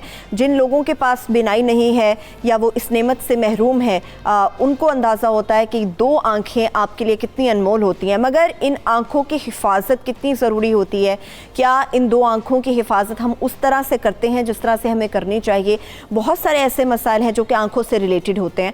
आप अगर बात करना शुरू करें तो आपको बेशबहा ऐसे मसले नज़र आएंगे जो किसी ना किसी तौर किसी ना किसी शख्स की आंखों को दरपेश होते हैं। इसमें हम मोतिये के हवाले से भी बात करेंगे, जो लोग कलर ब्लाइंड होते हैं उससे मुतालिक भी बात करेंगे, आंखों का दुखना, पानी आना, सूज जाना, और बहुत सारे ऐसे रीज़न्स हैं जिनको जानने की कोशिश करेंगे कि ये होते क्यों हैं और इनका हल क्या हो सकता है और उनके लिए एहतियात हम क्या कर सकते हैं। इस वक्त हमें जो स्टूडियोज़ में हमारे मुअज़्ज़ज़ मेहमान ने ज्वाइन किया है डॉक्टर ज़ियाउल मज़हरी साहब है, बहुत शुक्रिया डॉक्टर साहब की। मैं अगर बात करूँ, ये माहिर अमराज़ चश्म है, आंखों के मसाइल, उनके लिए एहतियात और उनका इलाज किस तरह से मुमकिन हो सकता है, इससे मुतालिक तफसील से बात करेंगे। मगर इसके साथ साथ हमारे हर दिल अजीज़ हार्बलिस्ट है, मारूफ नाम है, बहुत बड़ा नाम है, किसी तारुफ के मोहताज नहीं है, डॉक्टर ईसा भाई ने हमें ज्वाइन किया। थैंक यू सो मच ईसा भाई, आपने हमें ज्वाइन कर लिया। और इसके साथ साथ आपको नजर आया होगा ईसा भाई के साथ साथ कोई और शख्सियत भी वहाँ पर मौजूद है। मैं सोच रही थी शायद आप अभी भी आज भी लेट हो जाएं, लेकिन मारूफ डर्मेटोलॉजिस्ट हैं खुर्रम मुशीर साहब, आपने भी हमें ज्वाइन किया। Thank you so much Khurram. अभी मैं स्टार्ट कर लेती हूँ, आंखों के हवाले से बात कर रहे हैं तो डॉक्टर साहब मैं आपसे स्टार्ट करती हूँ। आंखें कितनी अहम है हमारे जिस्म में, इसकी अहमियत से इनकारी नहीं है। आंखें बड़ा हसास उज़्व होती हैं, मगर आजकल हम देखते हैं कि छोटे से बड़े तक हर शख्स किसी ना किसी तौर आंखों के मसले में पड़ा हुआ होता है। आंखों का कोई ना कोई मसला दो चार होता है उन लोगों को। इसकी वजह क्या है आजकल जो सबसे ज़्यादा हमें आंखों के मसाइल नज़र आते हैं? बिस्मिल्लाहिर्रहमानिर्रहीम। इसमें तो कोई शक नहीं है, जैसे आपने बताया है। मैं तो अक्सर फैज़ साहब के साथ माज़रत के साथ उनका शेर बदल के कहता हूँ, आँखों के सिवा दुनिया में रखा क्या है।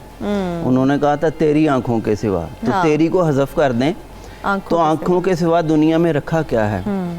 और मैं ख़ुद भी शेर लिखता हूँ, एक मेरा अपना शेर है, आँख वालों तुम्हें नहीं मालूम, आँख वालों तुम्हें नहीं मालूम कितना मुश्किल है बेनज़र रहना। क्या बात है। तो ये तो दुनिया की अजीम तरीन नेमत है बिनाई। अच्छा, अब आपका सवाल की जानिब आते हैं। इससे पहले मैं आपका शुक्रिया अदा करूं 92 न्यूज़ का और आप लोगों का कि आपने मुझे इस प्रोग्राम के ज़रिए लोगों से और अवामुन्नास से बात करने का मौका फ़राहम किया। और ये जो आँखों के बारे में मालूमात है, ये तो वैसे मेरा पैशन है और इसके लिए मैं लिखता भी रहता हूँ। मैंने अमेरिकन एकेडमी ऑफ ऑप्थेल्मोलॉजी के साथ मिलकर इसका उर्दू ट्रांसलेशन शुरू किया हुआ है मुख्तलिफ़ बीमारियों के लिए मरीज़ों की आगाही का। तो इसलिए मैं आप लोगों का मशकूर हूँ कि आपने मुझे इस फोरम पर मौका दिया। अब ये जो आँखों के बिनाई के मसाइल हैं कि वो आम क्यों होते जा रहे हैं, असल में जो चेंजिंग लाइफस्टाइल है वो हर चीज़ को ही मुतासर कर रहा है। ज़िंदगी के अंदाज़ बदलते जा रहे हैं। बच्चों में अगर देखें तो हर माँ हर बाप वालिदैन जब हमारे पास तशरीफ़ लाते हैं तो उनका कंसर्न यही होता है कि डॉक्टर साहब इसको समझाएं, मोबाइल और टेबलेट से दूर रहे बच्चा। अब डॉक्टर साहब तो कह के फ़ारिग हो जाएंगे, तो ये ज़िम्मेदारी तो या सोसाइटी की है या वालिदैन की है। सबसे बड़ी जिम्मेदारी तो वालिदैन की है। तो अब वर्ल्ड हेल्थ ऑर्गेनाइजेशन और अमेरिकन एकेडमी और आई स्मार्ट USA जैसी ऑर्गेनाइजेशंस ने अब इस पर कैंपेन्स शुरू कर दी हैं कि make your children play, keep the myopia away. मैं उसको कहता हूँ कि अपने बच्चों को खेल कूद में मसरूफ़ करें ताकि आप उनको नज़र की कमज़ोरी से बचा सकें। जितनी आउटडोर एक्टिविटीज़ और आसमान के नीचे और ग्रासी मैदानों में बच्चे जाके खेलेंगे और टैबलेट और ये जो मोबाइल की स्क्रीन से दूर रहेंगे तो उतना ही उनमें नज़र की कमज़ोरी पैदा होने के इम्कानात कम होंगे। दूसरा, फिर जैसे हम अडल्ट्स हैं तो अब हमारा भी लाइफस्टाइल जो है वो ज़्यादा इंडोर ओरिएंटेड होता जा रहा है और स्क्रीन्स पे तकरीबन हर प्रोफेशन का हर प्रोफेशनल जो है वो बहुत सारा वक्त स्क्रीन्स पे गुजारता है। तो उसकी वजह से भी ड्राई आइज़ और इस तरह के मसाइल, इरिटेशन बढ़ते जा रहे हैं। तो अगर हम वही एक जो पुराना मुहावरा है जो हमारे बुज़ुर्गों की कहावतें हैं, वो बातें तो वही हम बार बार करते हैं कि अपने लाइफस्टाइल को बदलें, वॉक करें, एक्टिव लाइफस्टाइल अपनाएं और काम के दौरान एक 20-20 रूल का हम कहते हैं कि हर 20 मिनट बाद 20 फुट दूर 20 सेकंड के लिए देखें। So give a break to your eyes. तो ये सारी चीज़ें इन अमराज में कमी का और आंखों की मजमूई हेल्थ में बेहतरी का बायस बन सकती हैं। बिल्कुल चेंज हुआ हुआ है, उसकी वजह से हमारे आंखों की मसाइल है। अच्छा ईसा भाई, हम अक्सर ऐसे देखते हैं, मैंने खुद बहुत सारे ऐसे बच्चे देखे हैं, जैसे ख़ानदान के बच्चे भी आप देखते हैं, वो जब सुबह सवेरे उठते हैं, बच्चे नहीं शायद बहुत सारे अडल्ट्स में भी ये प्रॉब्लम होता है, जब सुबह सवेरे उठते हैं तो आंखें उनकी बहुत ज़्यादा सूजी हुई होती हैं, खुल नहीं रही होती, ऐसे सोजिश आंखों के ऊपर और नीचे के हिस्से पे होती है, उसकी क्या वजह होती है? जी बिल्कुल, देखें एक जो सबसे बड़ा मसला जैसे डॉक्टर साहब बता रहे थे, स्क्रीन और टीवी और मोबाइल, ये भी एक हद तक तो है, लेकिन हम बहुत सारी और चीज़ें जो माइनस नहीं करेंगे, मिसाल के तौर पर बहुत सारे बच्चे या बच्चियां कॉन्स्टिपेशन का शिकार रहती हैं। हाँ। अगर वो मुसलसल है, उसको फोकस नहीं किया जा रहा है, तो ये भी एक खुद प्रॉब्लम है जो आंखों पे इम्पेक्ट डालेगा। बिसाइड उसके अगर खुदा न खास्ता ब्लड में एलर्जी का लेवल थोड़ा सा भी बढ़ा हुआ है और वो किसी न किसी चीज़ से ट्रिगर हो रहा है और डायग्नोज भी नहीं हो रहा है, तो ये भी एक प्रॉब्लम होती है जो ख़ास तौर पर जब सुबह उठते हैं तो उनकी आंखें स्वाइल होती हैं, थोड़ी रेडिश होती हैं। अच्छा, दूसरा ये कि हमारा लाइफ स्टाइल से हटकर जो हम नेचर से हटते जा रहे हैं। हाँ। मिसाल के तौर पर हम अगर बुजुर्गों को देखें तो वो गाजर का इस्तेमाल ज़्यादा करवाते थे, जूसेस ज़्यादा फ्रेश हम पिया करते थे। आज हम सब आर्टिफिशियल की तरफ हैं जो हमें मार्केट में अवेलेबल है और बड़े शौक से हम अपने बच्चों को पिलाते हैं। तो जितना इंसान नेचर से हटेगा तो सिर्फ आंखें नहीं, उसके बाकी भी चीज़ों पे इम्पेक्ट आता है। तो हमें करना ये चाहिए कि ये जो अक्सर हमारे पास माएँ आती हैं तो बच्चों को साथ लेके आती हैं, हालांकि जो हम बता रहे होते हैं वो माँ भी बता चुकी होती है, लेकिन क्योंकि डॉक्टर को शायद ज़्यादा लोग सुनते हैं, माँओं को भी ज़्यादा सुने, इसलिए कि माँ भी आधी डॉक्टर होती है कम से कम अपने औलाद के लिए।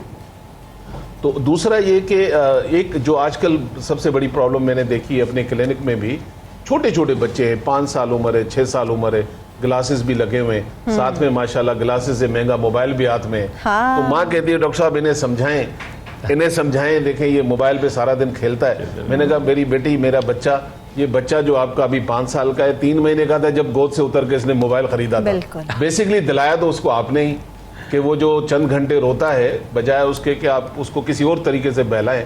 जब हम बच्चों को कार्टून तो इस तरह की चीज़ें लगा के देते हैं तो वो यूज्ड हो जाते हैं, तो फिर उसका इम्पेक्ट तो आना जरूरी है। खुरम मुशीर की तरफ चलते हैं। अच्छा खुरम, जिस तरह से अभी ईसा भाई से भी मेरी बात हो रही थी आंखों के स्वेल होने से मुतालिक, बहुत सारे लोग हैं, बहुत सारे ऐसे बच्चे बच्चियां हैं जिनको कब्ज वगैरह का या कोई भी मसला नहीं होता। शायद कुछ बच्चियां ऐसी मैंने देखी हैं जो मोटापे की वजह से इस सूरत हाल में जाती हैं, लेकिन कुछ बहुत ज़्यादा स्मार्ट भी होती हैं। उसके बावजूद आंखों का जो सिर्फ नीचे का हिस्सा होता है, सिर्फ नीचे का, वो सूज के वो उनका सारा दिन सूजा रहता है। मतलब उनको जब भी आप देख लो, महीने बाद देख लो, वो सूजा हुआ मिलता है आपको। तकरीबन 1 से 1.5 इंच वो स्किन आपको ऊपर नजर आती है। उसकी क्या वजह होती है? कोई बीमारी है कि नहीं है? जी बिल्कुल। देखिए सबसे इम्पोर्टेंट बात यह है कि एक तो आपकी डाइट में जो सोडियम, अगर नमक ज़्यादा इनटेक होगा तो आपकी स्वेलिंग के चांसेस बहुत ज़्यादा बढ़ जाते हैं। एक सेकंड बहुत इशू होता है जो वाटर इनटेक आपका, जो एक डिजीज़ भी होती है जिसको कहते हैं इनकॉन्टिनेंस ऑफ यूरिन, यानी कि आप यूरिन को कंटेन नहीं कर पाते हैं, यूरिन को आप इनकॉन्टिनेंस यानी कंट्रोल नहीं कर पाते। थोड़ा आपने झुके रुकू में या कोई भी आप इबादत करते हैं, लोग अक्सर इसलिए कहते हैं इस कॉन्टेक्स्ट में कि जब वो कोई इबादत करते हैं या थोड़ा मूवमेंट होती है तो आप फ़ौरन आपका इनकॉन्टिनेंस हो जाता है यूरिन का। तो वो लोग ज़्यादा से ज़्यादा क्वांटिटी में पानी में नमक और शक्कर मिला के पीते हैं, ठीक है, जो उनको डायूरेटिक्स दी जाती हैं उसके साथ। तो उससे होता है कि आपके बहुत ज़्यादा स्वेलिंग आ जाती है। और सेकंड चीज़ बड़ी इंपॉर्टेंट कि कुछ कॉस्मेटिक्स ऐसे हैं कि जो मस्कारा या बहुत सारे बल्क में ख़वातीन या लड़कियां ख़रीद लेती हैं और वो आप यूज़ करती रहती हैं, आप उसकी डेट चेक नहीं करती हैं, एक्सपायरी, तो उसकी वजह से भी बहुत ज़्यादा इरिटेशन आती है। देखिए मैं आपको एक कंडीशन दिखाऊं जो बहुत ज़्यादा स्वेलिंग आंखों के गिर्द, और फिर जाके आप उसे बहुत रगड़ते हैं तो इरिटेशन भी आ जाती है। देखिए बहुत ज़्यादा अराउंड द आइज़ बहुत ज़्यादा रेडनेस आ जाती है और ये पूरी इन्फ्लेमेशन होके, अगर आप इसको क्लोजली आप जो एक माइक्रोस्कोपिक आई से देखें तो बहुत ज़्यादा आपके एक पूरा पैच बन जाता है। इसी तरह एक और चीज़ जो आपके सर में सर से रिलेटेड है कि अगर आपके बहुत ज़्यादा डैंड्रफ रहता है आपके सर के अंदर, तो वो जब खुश्की झड़ती है तो एक ब्लेफराइटिस होके आपकी आँखों की ये वाली कंडीशन हो जाती है, पूरी रेडनेस होती है शदीद, और ये मुस्तकिल, ये देखिए नीचे वाली, ये पूरी लाल आंखें हो जाती हैं जी। और अगर इसको बहुत आप जो है बहुत बार बार आप इसको जो खुजाते रहते हैं, रब करते हैं, तो उसका जाके अल्सर भी बन सकता है, आई अल्सर भी बन सकता है। अच्छा, और जो एक कैटरेक्ट, एक बहुत कॉमन बीमारी कैटरेक्ट है आई की, जैसे कि with the passage of time जब एज गुजरती है तो हमारी स्किन लटकती है, दांत झड़ते हैं, बाल सफ़ेद होते हैं, तो कैटरेक्ट एक बीमारी है।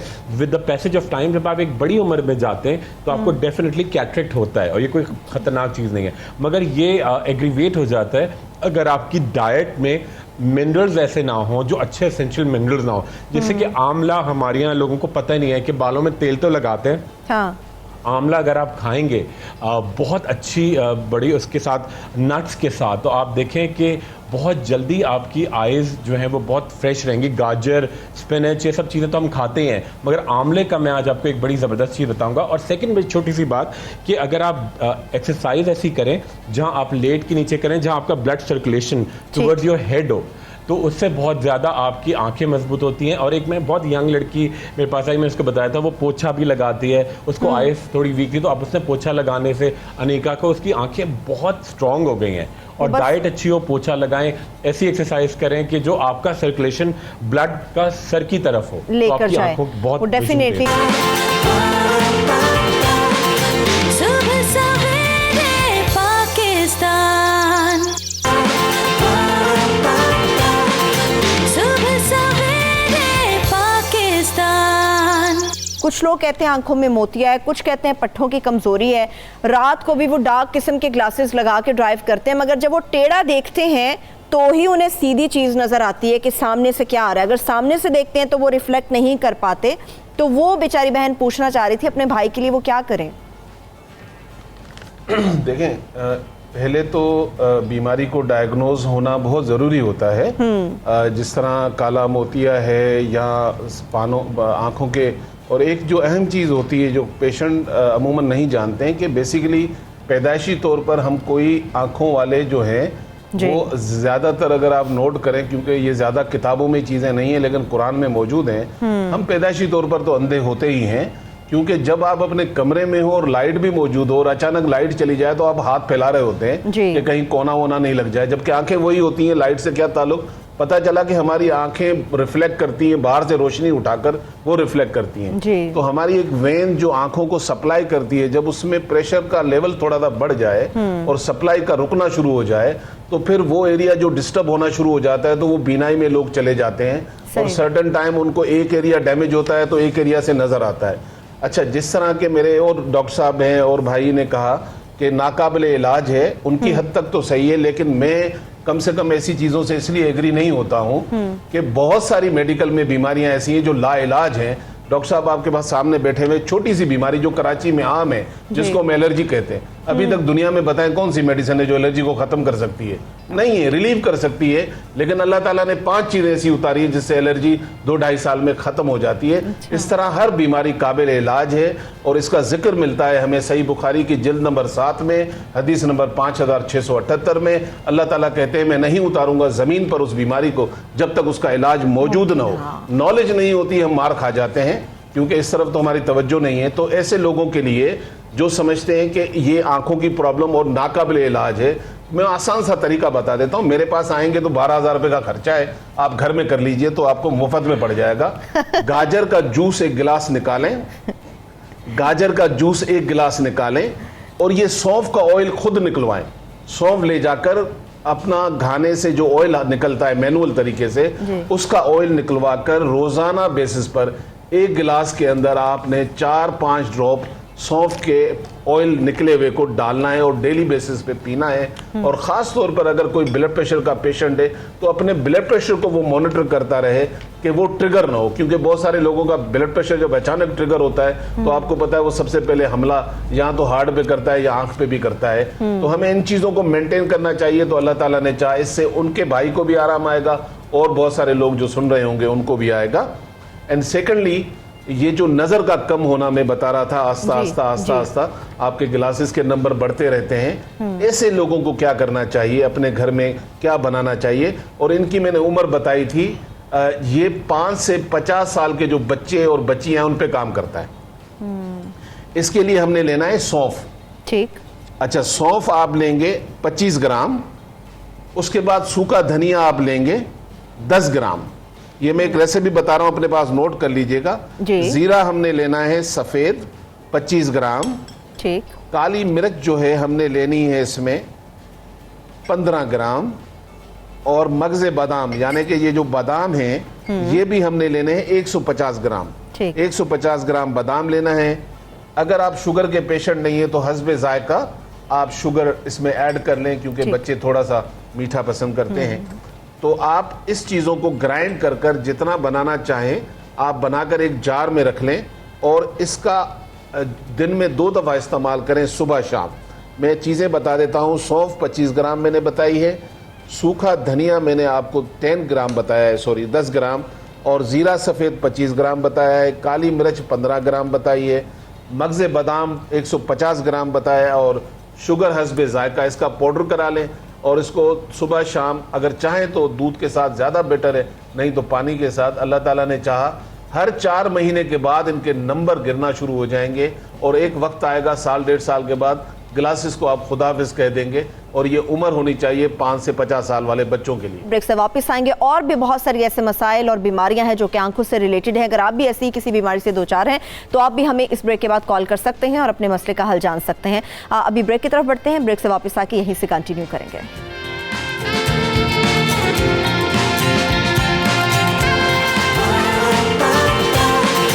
सुबह सवेरे पाकिस्तान,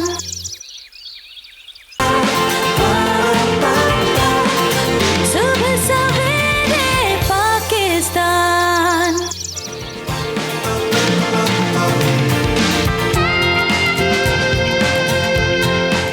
चूँकि आंखों के बेशबहा ऐसे मसाइल हैं जिन पे बात करना ज़रूरी है, और बहुत सारे ऐसे मसाइल हैं जिनसे हम अवेयर नहीं होते, हमें अवेयरनेस नहीं होती कि वाकई ये कोई मसला है। जैसे आंखों का दुखना होता है, आंखों के अंदर लाली सी आ जाती है, बहुत सारी आंखों का सफ़ेद हिस्सा बहुत सारे लोगों का बहुत मैला होता है, बहुत ज़्यादा येलो हो जाता है, आंखों के अंदर गंदगी बहुत ज़्यादा वाज़े होना शुरू हो जाती है। ये वो सारे मसाइल हैं जो किसी ना किसी शख्स को फेस करने पड़ रहे हैं। अगर आपका भी कोई मसला है तो आप यकीनी तौर पर डॉक्टर ईसा भाई और खुरम मशीद दोनों ही हमारे साथ मौजूद है, आप उनसे जान सकते हैं कोई भी मसला हो। अच्छा खुरम, हम देखते हैं कि आंखों के गिर्द एक तो हल्के बहुत ज़्यादा होते हैं, मगर इसके साथ साथ हम देखते हैं कि आंखों के अंदर पिलाहट बहुत ज़्यादा होती है। मतलब वो देखने वाले को इतनी बुरी लग रही होती है, आप खुद अपनी शक्ल शीशे में देख रहे होते हो तो दिल में सोच रहे होते हैं यार ये क्या मेरी आंखों का मसला है। बहुत सारे लोग कहते हैं हम ठंडी चीज़ें बहुत खाते पीते हैं, हमें बिल्कुल गर्मी का कोई मसला नहीं होता, मगर उसके बावजूद उनकी आंखें अंदर से पीली होती हैं और आंखों के इर्द गिर्द बहुत ज़्यादा हल्के होते हैं। उसके लिए क्या करना चाहिए, कौन सी चीज़ है जिसको ज़्यादा इस्तेमाल हमें करना चाहिए? बिल्कुल बिल्कुल, मैं लगाने का भी आपको बताऊंगा। अभी हमारे डॉक्टर साहब ने बहुत ज़बरदस्त शायरी के बाद उन्होंने एक बड़ी इम्पॉर्टेंट बात बताई थी कि जो बेरीज़ हैं, जैसे कि जामुन हो गया, फालसा है, स्ट्रॉबेरीज़ है, चेरीज़ हैं, वो तो समझे कि आपका हेड टू टो आपका कैंसर ख़त्म करता है, आपका एजिंग प्रोसेस, आपकी बीमारियां, आपके खून के तमाम डिफॉर्मिटीज़। इसी तरह आइज़ के लिए एक बेतहाशा एनर्जी। देखिए ये मैं चाहता हूँ सरवत आपके ज़रिए पूरे पाकिस्तान में, कराची से कश्मीर तक हमारे नाजरीन कोई भी जिनको आय का है, अब मैं चाहूँगा स्किन बेरी उनको ज़रूर तोहफ़ा देंगे। और देखिए मैं इसको आपको दिखाऊँ इसको किस तरह खाना है। ये देखिए मैं आपको ज़रा थोड़ा इसका डेमो दिखाऊं आपको। ये देखिए मैंने इसको पेयर्स किया, कैप्सूल है और इसके अंदर पूरा एक्सट्रैक्ट है। ये देखिए जामुन का, चेरीज का, ये खट्टा मीठा, और ये आप कैप्सूल किस तरह लेंगे, ये बड़ा आपको एनर्जी देगा, आपकी आंखों को, आपकी पूरी बॉडी को वाइटलाइज करेगा, एंटीऑक्सीडेंट है। और बेहतरीन चीज़ मैं आपको बता रहा हूँ जो आंखों के लिए एक ख़जाना है, और आप उसको खाएंगे और बच्चों को खिलाएं, बड़े खाएं, आप देखिए कितनी जल्दी आपके अंदर एनर्जी आएगी और ताकत का एक बेशबहा खजाना है। देखिए ये लोगों को पता ही नहीं है कि ये क्या चीज़ है। ये है आंवला जी, देखिए ये है आंवला। ये हम लोग पता नहीं तेल लगा लेते हैं क्या, ये आंवला है। और इसका एक्सट्रैक्ट मैं आपको बता रहा हूँ, ये देखिए इसके साथ है पिस्ता, बादाम, किशमिश, कश्मीरी ज़ाफ़रान, इसके बाद ये गन्ने का रस, ठीक है, सेब का सिरका, एप्पल साइडर विनेगर, और उसके साथ मूंगफलियाँ। और ये देखिए ये एक पूरा एक कंप्लीट मील है। और ये देखिए चांदी, ये चांदी जो है ये आपका पूरी बॉडी को सॉलिड बनाती है, बड़ा आपका एंटी एजिंग, आपकी नज़रें इतनी स्ट्रांग। आपने अगर एक आंवला और ये स्किन बेरी के साथ बच्चों को रोज़ाना खिला दिया और आपने खुद भी खाया तो आपकी एजिंग प्रोसेस, आपको बीमारियां आना, नज़ला, ज़ुकाम, साइनस इश्यूज़, अच्छा जो इससे आप साइनस के साथ जो बहुत इशू होता है आँखों के नीचे, आप ये देखें बुरा हाल हो जाता है लोगों का, सुबह को उठते हैं 2-2 घंटे तक इस तरह के बैग्स बने होते हैं। ये देखिए ये बिल्कुल बिल्कुल बिल्कुल बिल्कुल ये बैग्स बने होते हैं अराउंड द आईज, ठीक है। तो ये आपने खाया और नंगे पैर आप सुबह को जब घास पे शबनम पड़ी हुई है और आपने वॉक की और आपने ये आंवले का एक्सट्रैक्ट खाया, आप देखिए ये स्किन बेरी के साथ एक हफ्ते में एक तो आपका रंग रूप बिल्कुल नेचुरली खिलना शुरू होगा और आपके बाल, अच्छा देखिए जितना ये ऊपर का एरिया है, जब आपकी ब्लड सप्लाई तेज होगी, ना सिर्फ ये कि आंखें आपकी स्ट्रांग होंगी, आपके बाल मजबूत होंगे, आपका ब्रेन, बच्चों को सबक याद नहीं रहता तो बच्चों की एनर्जी बहुत आएगी, आपकी रिंकल्स जो यहाँ पे एक क्रोथ, देखिए ये एक तो नेचुरल चीज़ आप धूप में क्यों करते हैं, एक हम लोग जो बहुत सारे लोग जो हैं यंग एज में खवातीन जो होती हैं वो यूं उनकी यहाँ पे बहुत ज्यादा ये देखिए ये लाइंस आती हैं, इनको कहते हैं crow's feet around the eyes, ये जैसे कौवा बैठा हुआ है। हाँ। तो आप इसके लिए बड़ा सिंपल, आपने ये इस्तेमाल किया, क्रोज फीट बन जाते हैं आपके बहुत ज्यादा स्किन रफ होने से। तो आप इसके लिए बिल्कुल सिंपल ये करेंगे कि आपने मुल्तानी मिट्टी को, आपने देखिए मुल्तानी मिट्टी को हमने डुबोया है दूध में मुल्तानी मिट्टी को डुबोया, मैं आपको सामने करके दिखाऊं। और इसके साथ क्या करेंगे, ये आप क्रोज फीट, आपके रिंकल्स, आपकी स्वेलिंग खत्म होंगे। मुल्तानी मिट्टी आपने डुबो दी रात से दूध में, ये बिल्कुल नरम मुलायम हो जाएगी, ठीक है। इसके साथ आप क्या करेंगे, इसके अंदर डालेंगे जोजोबा ऑयल या चंबेली का तेल, ठीक है। इसके ये देखिए आपने थोड़ा सा चंबेली का तेल डाला, उसके साथ ऐड करेंगे इसके अंदर थोड़ा सा मीठे बादाम का तेल, स्वीट आमंड ऑयल या खालिस वर्क वाले पतले वर्क की बादाम कहलाते हैं, ठीक है। इसके साथ ऐड किया आपने लगाने के लिए, ये स्क्रबिंग होगी आपकी अराउंड द आईज, 4 मगज, ठीक है। अच्छा ये आ गया गुले बाबूना, जिसको अंग्रेजी में कहते हैं जैसे स्प्रिंग फील्ड का होता है, जी हाँ बिल्कुल, बहुत ज़बरदस्त सा। और इसके साथ ऐड करेंगे जी थोड़ी सी क्वांटिटी में, एक क्रीम में आपको बल्कि हमारे नाजरीन जो देख रहे हैं उनको मैं ज़रूर देना चाहूँगा, एक क्रीम है जिसके अंदर एक्सट्रैक्ट है एलोवेरा का, ठीक है। एलोवेरा और दूध और पाइनएप्पल डूबा हुआ, ये आपने क्रीम मिक्स की, बड़ा गुलाबी से एक्सट्रैक्ट है, पूरे चेहरे पे लगाएं और अराउंड द आईज ये देखिए। और ये साथ में ऐड करेंगे थोड़ा सा एलोवेरा का, ये देखिए एलोवेरा का गूदा खालिस, ठीक है। ये देखिए, ये आप अराउंड द आईज और पूरी स्किन पे इसको ब्लेंड करके भी इंशाल्लाह आपको गैप में दिखाऊंगा, ये आप लगाएं, आप देखें आपकी स्वेलिंग, आपके बैग्स, आपकी क्रोज फीट, आपके ये सारे मसलों का हल निकल आएगा। सुबह सवेरे पाकिस्तान, सुबह सवेरे पाकिस्तान।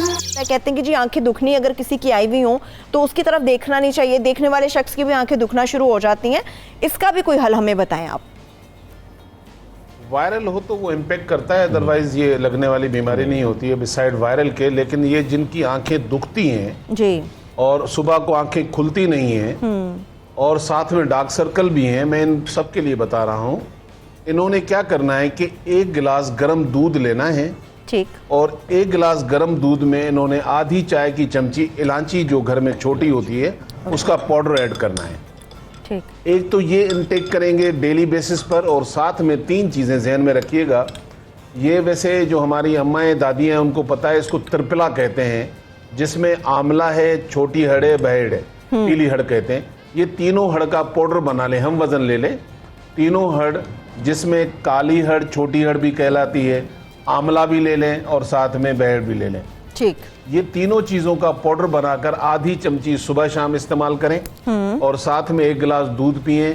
आँखों का सूजना, आँखों का नहीं खुलना, आँखों में पीप आना, आँखों में दर्द होना, ये तो इस चीज़ का इलाज हो गया जो अपने घर में कर सकते हैं। साथ में अगर आपको डार्क सर्कल भी हैं तो पहले तो आप अपने पानी का इंटेक बढ़ा दें अगर कम है, रात का स्लीपिंग डिसऑर्डर अगर आपका है तो उसको बेहतर कर लें। साथ में आप थोड़ा सा एलोवेरा ले लें, एलोवेरा के अंदर आपने रोज़ वाटर डालना है, उसको थोड़ा सा पेस्ट बनाकर विटामिन ई ऑयल, ये आम दुकानों पे अब मिलने लग गया है और कुछ कैप्सूल भी मिलते हैं, 1/2 टीस्पून के करीब वो भी उसमें ऐड कर लें तो ये क्रीम बन जाएगा। रात को सोते हुए आप डार्क सर्कल एरिया पर लगा लें, और ये भी अल्लाह ताला ने चाहा तो थोड़ा टाइम लेता है डार्क सर्कल, हमेशा जहन में रखिएगा। हमारी क्लिनिक में भी लोग आते हैं तो हम 6-6 महीने मांगते हैं, हम जब घर में बात करते हैं करने की तो वो 15 दिन के बाद रिजल्ट मांगना शुरू कर देते हैं। ऐसा नहीं होगा, ये स्लो होता है। तो आप इसको कंटिन्यू करें, पैसे भी सेव करें और अल्लाह की नेमतों का इस्तेमाल भी करें, इससे डार्क सर्कल आपके ख़त्म हो जाएंगे। अच्छा इसा भाई, अभी आपने जो सारी चीज़ें बताई हैं उसमें एक कॉलर थे, वो कह रहे थे कि उनके वालिद हैं, 83 साल की उम्र है उनकी, तो एक 83 साल की उम्र का शख्स भी इसको इस्तेमाल कर सकता है? जी, इसकी कोई उम्र की कैद नहीं है। ये 5 साल से लेकर आप 100 साल का बच्चा होगा वो इस्तेमाल कर सकता है। ठीक है ईसा भाई, एक मैं अपने नॉलेज के लिए भी पूछना चाह रही हूँ, ये काला पानी का क्या मसला होता है? ये कोई बीमारी है, क्या है, इसका हल कैसे हो सकता है? काला पानी के हवाले से मैं थोड़ा सा बिल्कुल आंखों की जी बिल्कुल आंखों की डिजीज, जिस तरह सफ़ेद मोतिया होता है इस तरह काला मोतिया भी एक डिजीज़ है और सफ़ेद मोतिया से थोड़ी सी डेंजरस होती है। अच्छा, मैं इन बीमारियों पे जाने से पहले एक जो तमाम नाजरीन से रिक्वेस्ट करूंगा, ये पुराने ज़माने में जब हॉस्पिटल नहीं थे तो ये हमारे घरों में दाइयाँ हुआ करती थी जी। तो हमारी माओ को तरबियत दिया करती थी, वो नाफ के अंदर सरसों का तेल लगाती थी। अच्छा, मैं आपको बड़ी मज़े की बात बता रहा हूँ कि आजकल तो हम नाफ धोते भी नहीं हैं जब नहाते हैं, लेकिन अगर कोई सरसों का तेल या नंबर 1 पर है देसी घी अगर आपको मिलता है और रात को आप इस नाफ के अंदर चंद कतरे लगा के सोते हैं तो अल्लाह ताला के हुक्म से आंखों की बीमारी कम से कम आपको कभी नहीं हो सकती। अच्छा, हम बीमार होकर इलाज करते हैं, हम बीमार होते हैं तो इलाज करते हैं। बीमारी से बचने से पहले हमें क्या करना चाहिए, ये तो उन तमाम नाजरीन के लिए जिनको आंखों की कोई प्रॉब्लम नहीं है या वो आंखों के पेशेंट बन चुके हैं। ये अल्लाह ताला की इतनी बड़ी नेमत है। अगर आपके पास सरसों का तेल है तो भी बेहतर है, लेकिन नंबर 1 पे मैं कहूँगा देसी घी, जो वो गाँव में एक मटके में बनता है, आजकल मलाई से भी लोग निकाल लेते हैं, वो देसी घी के बराबर नहीं होता। तो ये नाक के अंदर लगाएं और साथ में ये जो सौंफ है, इस सौंफ के पेट के अंदर अल्लाह ताला ने एक बीज रखा है। जब हम इसको मशीन में डालते हैं तो हमारा ये वेस्ट हो जाता है। बेटर होता है कि आपके पास लकड़ी का हिमाम दस्ता या सीमेंट का हिमाम दस्ता हो, उसके अंदर इसको हल्का हल्का सा कूटते रहे। जब अच्छा खासा इसको कूट ले तो आटे की छन्नी में छान कर उसका जो बारीक पाउडर है ये अपने घर में रख लें। 1 चमची रोजाना दूध के साथ दे दें और नाक के अंदर तेल। आंखों की 75% बीमारियां इससे खत्म हो जाती हैं, नजर बेहतर हो जाती है। और जो दूसरी बहन ने सवाल किया था और आपने किया काला मोतिया के लिए, इसके लिए 2 चीजें अल्लाह ताला ने बड़ी बेहतरीन उतारी हैं, जिसमें एक जड़ी बूटी का नाम है गुलमंडी।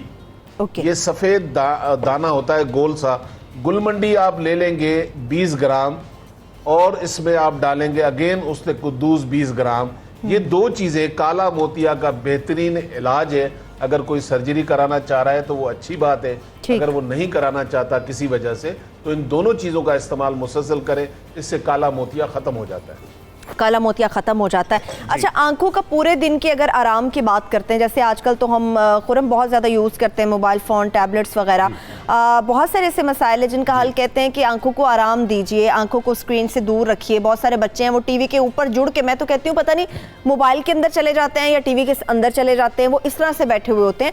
आंखों के आराम के कितना ज़रूरी है और दिन भर में कितना आराम आपकी आंखों के लिए ये मस्ट होता है कि इन चीज़ों से आप थोड़ा दूर रहें? बिल्कुल, देखिए एक तो बिल्कुल सही कह, जैसे बताओ 6 से 8 घंटे तो आप प्रॉपर स्लीप लेंगे। अच्छा, सेकंड, आप मुस्तकिल कंसंट्रेशन या एक यकसुई से आप एक जगह देखते हैं, उसमें थोड़ा सा आप उसको वेरी किया करें। अच्छा, एक बड़ी अच्छी, जैसे कि अगर हमारी एक्सरसाइज होती है बॉडी की, अगर हम चाहते हैं कि ब्लड का सर्कुलेशन रहे, इसी तरह फेस की फेस एक्सरसाइज होती है, उसी तरह आपके बालों में तेल लगाते हैं तो आपके बालों में एक मसाज होता है। अच्छा, आंखों के लिए बड़ा सिंपल सा, आपने जो आपके दोनों हाथ हैं, पाम्स हैं, इनको आपने अच्छी तरह से रब किया, बहुत जबरदस्त हीट डेवलप होगी और इसको आप लेके थोड़ी देर के लिए आंखों पे रखें, इतना आपको सुकून मिलेगा और सर्कुलेशन आपका बहुत ज्यादा होगा। और ये देखिए बिल्कुल वी का निशान, विक्ट्री का आप निशान बनाएं, ठीक है। और जब आप थोड़ा सा थक जाते हैं, एंग्जाइटी है या आप एक जगह कंसंट्रेशन, तो आप विटामिन तो आप खाएंगे जैसे कि हॉर्स टेल एक्सट्रैक्ट, और ये वी के साथ आप क्या करें, आंखें बंद करके इसको अच्छी तरह से इस तरह से स्ट्रेच करेंगे, ठीक है।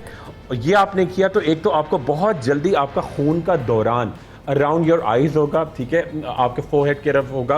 और जो आप ये गर्म करके 2 से 3 दफ़ा दिन में लगाएंगे तो इससे आपका ब्लड का सर्कुलेशन बहुत तेज़ होता है और आपकी विजन बहुत तेज़ होती है। सेकंड चीज़ बड़ी इंपॉर्टेंट कि देखिए अपनी डाइट में आपको बहुत ज़्यादा नहीं, जिसकी इस तरह की छोटी वाली, एक तो शिमला मिर्च होती है, एक छोटी वाली लाल मिर्च, ठीक है, ये आपको अपने डाइट में ज़रूर लेनी चाहिए, बहुत ज़्यादा नहीं। इससे क्या होता है कि आपकी बहुत ज़्यादा आपकी विजन बहुत तेज़ होती है। ठीक है, हरी मिर्च तो है ही, और ये वाली लाल मिर्च, आंखों ये के बहुत बिल्कुल ज़्यादा मसाइल आपकी तो इतने vision हैं और को- बहुत सारी चीज़ें हैं खुरम, मगर वक्त की चूंकि कमी का सामना होता है तो बात करने पे आते हैं तो बहुत सारा वक्त किस तरह से गुजर जाता है उसका अंदाज़ा नहीं होता। Thank you so much Khurram Mushir, आपने हमारे लिए अपना कीमती वक्त निकाला। बहुत शुक्रिया ईसा भाई आपका भी कि आप भी खास तौर पर हमारे लिए तशरीफ़ लेकर आए। इसके साथ ही सुबह सवेरे पाकिस्तान के वक्त भी चूँकि ख़त्म हो गया, और आज का हमारा सुबह सवेरे पाकिस्तान हमारे देखने वालों को कैसा लगा, ट्विटर और फेसबुक पेज पे हमें इसका फीडबैक ज़रूर दीजिएगा। इसके साथ ही हमें इजाज़त दीजिए, अपना बहुत सा ख्याल रखिए, खुदा हाफिज़।